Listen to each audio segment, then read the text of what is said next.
Hey y'all, Trevor and I got bored over the weekend, basically, or more specifically last Friday, and we decided to get something done. So I finally wired up this kill switch on my steering wheel, so I decided I'm going to show you how I did that. But first, a demonstration.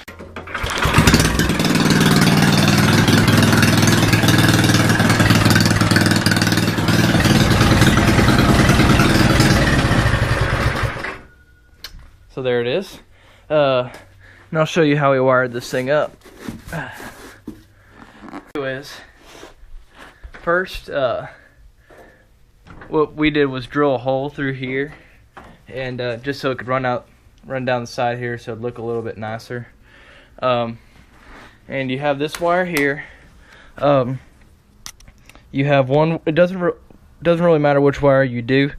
Got to solder up a wire that goes from the positive right down through here, and then you replace it with the switch that was there before. So when you have to unplug it, or when you have to unplug the switch, you stuff it into this wire right here that runs into the coil.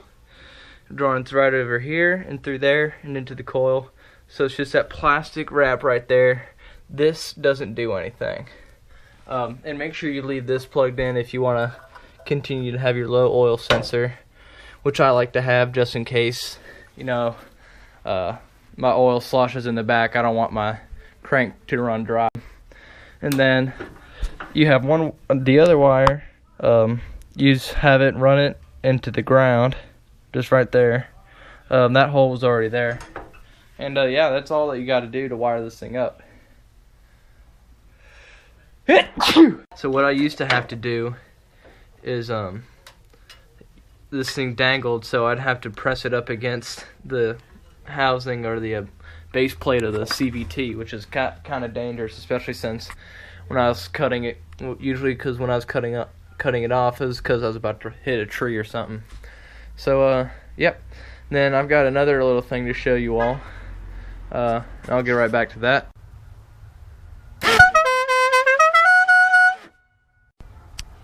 Alrighty, as you can see, I installed a Dixie horn on my car. Sounds pretty awesome. I decided I was just going to show you how I personally wired this thing up.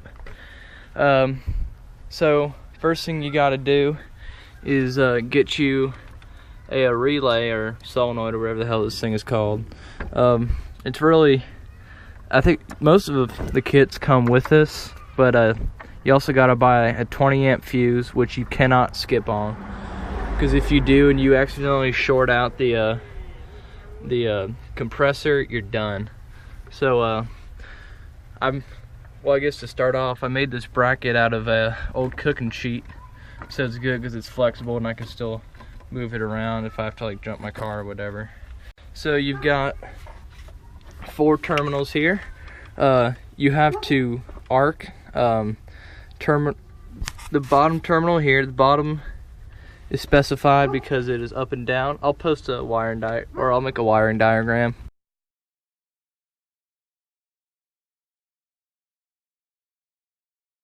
You got to ground out these 2 or short out these 2, and then the wire all the way to the right, which is 87. This is the one that you run all the way back into the inside, which you wire up to a switch right there. Well, I wired it up right there just because it's subtle and easy to get to and easy to work on. And then your other wire from inside you have to ground out, which lucky for me, the ground wire, or this adjustment, the steering wheel adjustment, works as a ground wire, or it works as a ground. So when you're talking about the relay, the wire on the bottom there, I believe that is either 80 wire, the 30 terminal. 30 goes under here, or for me it does, and it goes into this side of the fuse, this fuse here. So you link that fuse to here, then this goes directly to the positive terminal of the battery, as you can see right there, bolted in.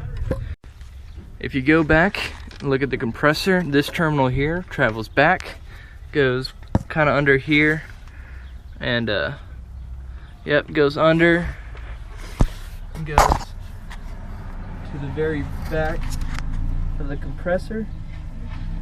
And I think they got the wires mixed up, because I think the positive goes in the negative slot that's marked and the negative goes in the positive mark.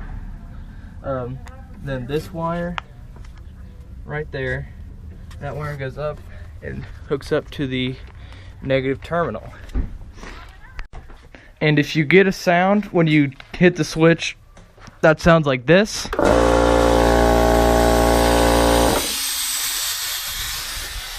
that means that you've got the compressor wires switched and you just need to swap them back, which is also why it's important to have that fuse.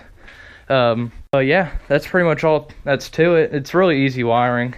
It's just, the hardest part for me was that my Ford Escape is watertight, so there's pretty much nowhere to put the wire through the firewall. So I actually had to go under the hood, through some weird door passage, shove it in the door jamb and crack and whatever.